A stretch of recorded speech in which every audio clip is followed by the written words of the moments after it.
Olá, bom dia, meus caros irmãos e irmãs, queridos paroquianos e paroquianas, todos os devotos e devotas de Santo Antônio.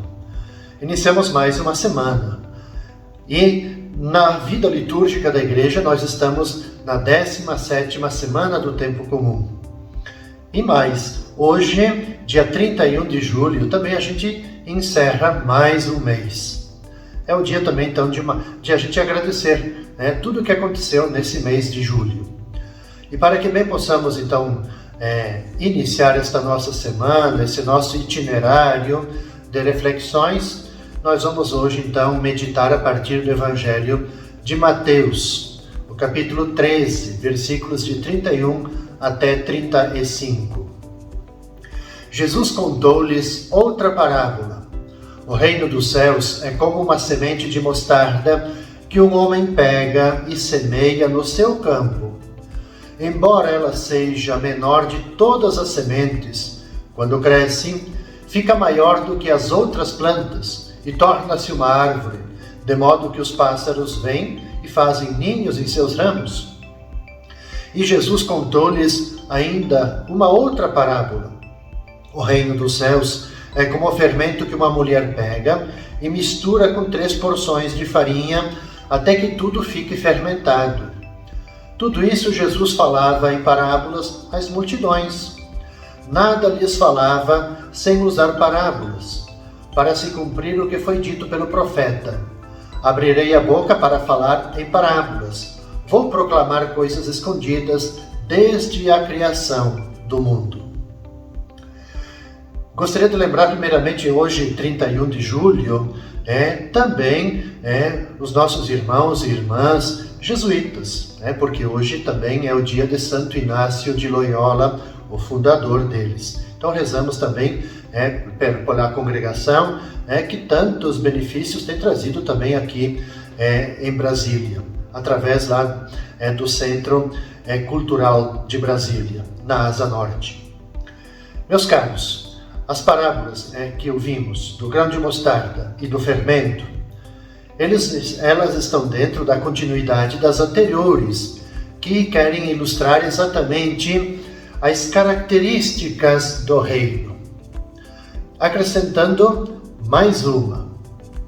Outra característica, que é qual? A desproporção que há entre os seus começos, que são às vezes imperceptíveis, e o desenvolvimento extraordinário. A palavra de Deus, se nós olharmos na nossa vida pessoal, nós vamos perceber que a palavra de Deus ela sempre é muito discreta. E se a gente não estiver bem atentos, quase não se damos conta dela. A gente quase não percebe os efeitos que ela gera em nós. Mas quando a gente acolhe a palavra, ela tem uma tal eficácia interna na nossa vida que ela que lança raiz e produz efeitos e frutos que nos surpreendem. Creio que nós todos temos exemplos dos frutos que a palavra de Deus ela produziu, tem produzido nas nossas vidas. É o que acontece exatamente com a pequenina semente de mostarda. Se germina e ganha raiz, a narrativa diz que pode atingir a altura de 3 ou 4 metros, uma grande árvore. E um pouco de fermento, a parábola também nos diz, faz levedar uma grande quantidade de farinha, que é capaz de alimentar multidões. Então a força interior e exterior do reino de Deus, ele é tal que chega a transformar toda a nossa vida, a sua vida, a minha vida. Penso que essas 2 parábolas, elas iluminam aqueles, todos nós, que diante de tanta injustiça no mundo, são tentados a desanimar ou desistir. Essas parábolas, de fato, é um ânimo, é um convite para a gente alimentar sempre o ânimo, a esperança. É importante prosseguir. Isso é o mais importante de tudo, é o decisivo. Investindo a nossa vida na edificação do reino de Deus, fazendo as coisas boas, o amor, a generosidade, a compreensão, a compaixão entre nós. E a seu tempo, com certeza, como nos diz a parábola, isso tudo vai dar frutos maravilhosos na nossa vida, mas também na vida das pessoas com as quais nós assim nos relacionamos, com as quais nós tocamos. Iniciando então mais um novo mês, o mês de agosto, na terça-feira, dia 1º, 1º de agosto, nós vamos rezar, vamos meditar a partir do Evangelho de Mateus, capítulo 13, versículos de 36 a 43. Jesus deixou as multidões e foi para casa. Seus discípulos aproximaram-se dele e disseram: Explica-nos a parábola do joio. Jesus respondeu: Aquele que semeia boa semente é o Filho do Homem. O campo é o mundo. A boa semente são os que pertencem ao reino. O joio são os que pertencem ao maligno. O inimigo que semeou o joio é o diabo. A colheita é o fim dos tempos. Os ceifadores são os anjos. Como o joio é recolhido e queimado ao fogo, assim também acontecerá no fim dos tempos. O Filho do Homem enviará os seus anjos, e eles retirarão do seu reino todos os que fazem outros pecar e os que praticam o mal, e depois os lançarão na fornalha de fogo. Ali haverá choro e ranger de dentes, e então os justos brilharão como o sol no reino de seu Pai. Quem tem ouvidos, ouça. Antes de a gente refletir sobre esse trecho, também lembrar que, iniciando esse mês de agosto, nós todos somos convidados e convidadas, motivados nas nossas preces, de a gente intensificar a oração pelas vocações. Vocações sacerdotais, religiosas, a vocação ao matrimônio, a vocação laical, para que cada vez mais todos e todos nós possamos ser de fato sal e luz no mundo, de nós sermos fermento na vida, sermos fermento na sociedade. Então, lembrar das vocações e rezarmos por cada uma delas. O Evangelho, caros irmãos e irmãs, ele oferece para a gente, novamente, várias parábolas para nos ensinar como é que Deus faz chegar a sua palavra até cada um de nós. A parábola do joio no campo traz um alerta para a gente no sentido da existência de outro semeador, o semeador do mal. É bom que a gente tenha essa consciência, porque onde que Deus semeia, também Satanás semeia. Você já parou para pensar isso? A ação do semeador do mal, ela se caracteriza por, como diz o Evangelho, por acontecer durante a noite, enquanto os criados dormem. Durante o dia, não será possível uma ação dessa forma. A separação entre o que é bom e o que é mal só terá lugar, como nos diz o Evangelho, no momento da ceifa, da colheita. Isto é, a gente pode dizer no dia do juízo final. Quando chega o tempo, então, da colheita, não antes, para não arrancar também o trigo, isso é muito importante, o dono vai dizer para os seus empregados, para os que vão fazer a colheita, que cortem o trigo e o joio e que os separem. O joio vai para queimar e o trigo vai ser guardado no celeiro. Essa parábola, ela parece querer responder uma questão muito interessante, que ela surgiu lá nas primeiras comunidades, mas creio que ela também assim, se faz presente esse questionamento na nossa vida. Por que, afinal de contas, existem bons e maus cristãos na igreja? Por quê? A resposta é muito simples. Tanto Deus como Satanás semeiam sua semente. Deus tolera essa sementeira e o crescimento e a maturação de ambas as sementes, para dar a todos oportunidade de conversão. O reino, eu gosto sempre de dizer, o reino, e a gente pode dizer isso numa coisa prática, nossa igreja, né?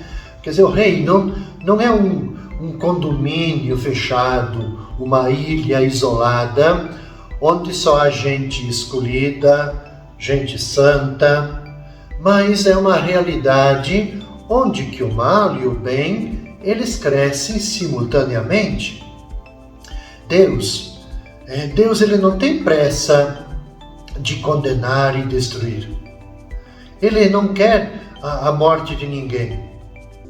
Por isso que ele dá para a gente, para cada um de nós, o tempo necessário, o tempo suficiente para nós amadurecermos as nossas opções, para fazermos as nossas escolhas. É isso que a parábola e depois a explicação que Jesus dá, né? Quando os discípulos pedem para Jesus, né? Explica para a gente a parábola do joio.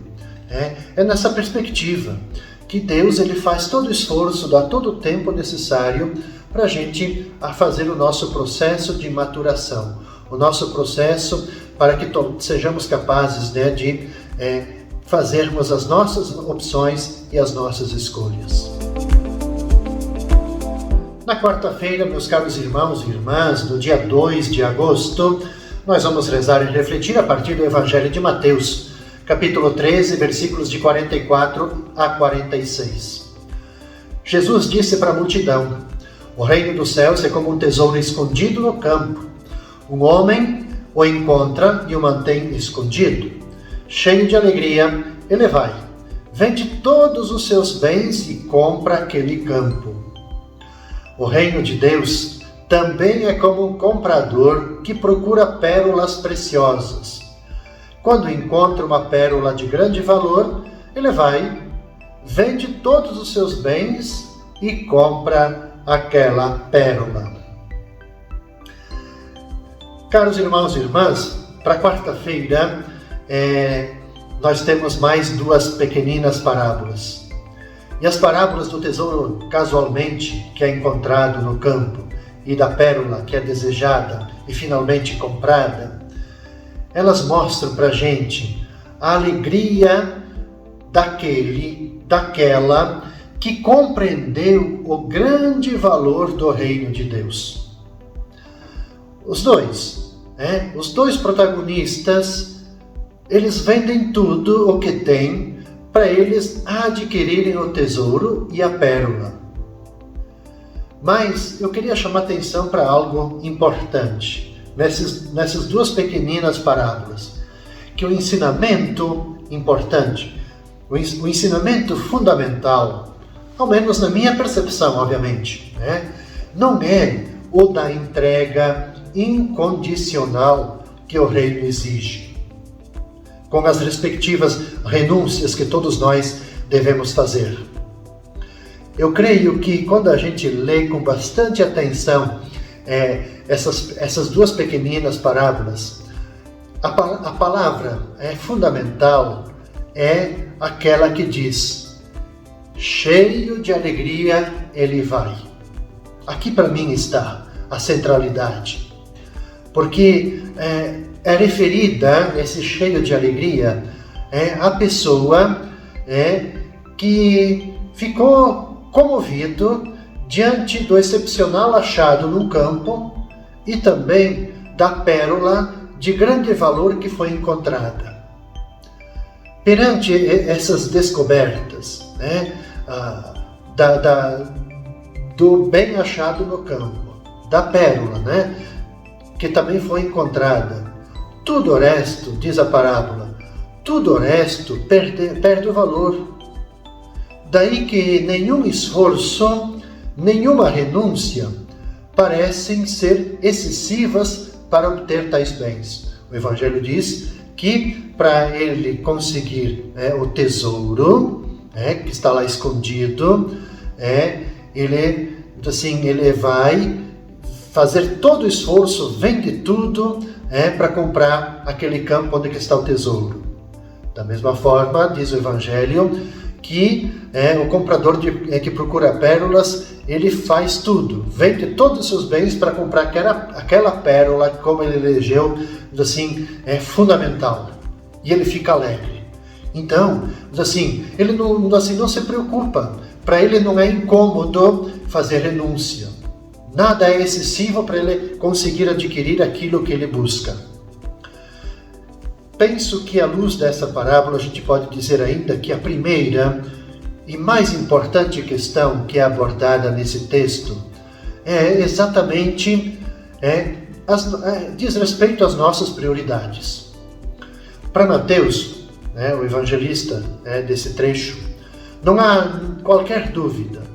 Ser cristão é ter como prioridade, ter como objetivo mais importante, como um valor fundamental, o reino. O cristão, ele vive no meio do mundo e é todos os dias desafiado pelos esquemas e valores do mundo. Mas não pode deixar que a procura dos bens seja o objetivo último, seja o objeto número 1 da sua vida, porque o reino pressupõe partilha. Então o cristão, ele está permanentemente mergulhado num ambiente em que a força, o poder aparecem como a grande meta, como o grande ideal. Mas ele não pode se deixar, levar, no sentido de o poder ser o seu objetivo fundamental. Porque o reino é serviço.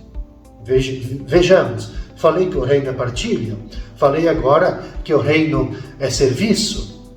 Então, nós cristãos, quer dizer, todos os dias, no nosso cotidiano, nós somos como que convencidos de que o êxito profissional, a fama a qualquer preço, são condições essenciais para a gente triunfar, para nós deixarmos a nossa marca na história. Mas a gente tem que ter consciência que nós não podemos nos deixar seduzir por esses esquemas, porque a realidade do reino vive-se na humildade e na simplicidade. Percebamos essas 4 palavras como são importantes: a partilha, o serviço, humildade e simplicidade. Da mesma forma, a gente pode dizer que nós cristãos, nós fizemos a nossa caminhada num mundo que exalta o orgulho, a autossuficiência, a independência. Mas a gente, nós temos que aprender com Jesus que o reino é perdão, que o reino é fraternidade, que o reino é cultura, é relação. Então, nós temos que nos perguntar à luz dessas 2 pequeninas parábolas e que ao mesmo tempo são profundas. De fato, o que é que comanda a nossa vida? Quais são de fato os valores pelos quais eu sou capaz de deixar tudo? Que significado tem a proposta ou as propostas de Jesus na vida minha ou então na minha escala de valores?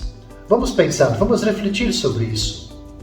Nós vamos nos encontrar, meus caros irmãos e irmãs, na próxima quinta-feira, continuando então com as reflexões dos evangelhos dessa 17ª semana, que são muito provocativos, que querem levar a gente a uma mudança, uma transformação interior e também exterior em nossa vida.